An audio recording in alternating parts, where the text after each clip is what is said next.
ధనుసు రాశి వారికి ఈ వారం ఎలా ఉంది గురువుగారు? ధనుసు రాశి వారికి 3 గ్రహాలు యోగిస్తున్నాయండి. ప్రధానంగా ఏకాదశంలో రవి, తృతీయంలో రాహు, చంద్రులు. లక్ష్యం చేరువలోనే ఉంది కాబట్టి ధైర్యంగా మీ కర్తవ్యాలను మీరు ప్రారంభించండి. ఫలితాలకై ఎదురు చూడొద్దు. వాటంతటవే సమయానుకూలంగా సానుకూల కార్యసిద్ధిని ప్రసాదిస్తాయి. దేనికి వెనకడుగు వేయొద్దు, లోభత్వం వద్దు, చెడు ఊహించవద్దు, సద్భావనతో ముందుకు సాగండి. ఒంటరిగా ఉండొద్దు.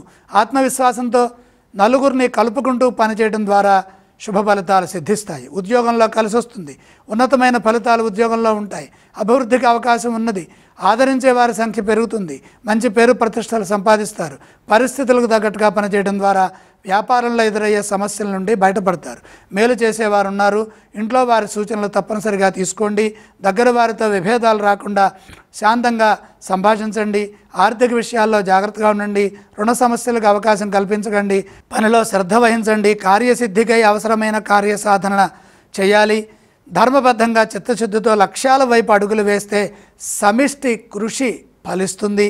ఇదే విధంగా కృషి చేసి బంగారు భవిష్యత్తుని సాధించండి. అలాగే ఈ రాశి వారు ఏ స్తోత్రం పఠిస్తే బాగుంటుంది? ధనుసు రాశి వారు ఈశ్వరారాధన చేయటం మంచిది. ఏ ఆలయాన్ని సందర్శిస్తే బాగుంటుందంటారు? ఈశ్వర దర్శనం మేలు చేస్తుంది. ఇక ఏవేవి దానం చేస్తే బాగుంటుందంటారు?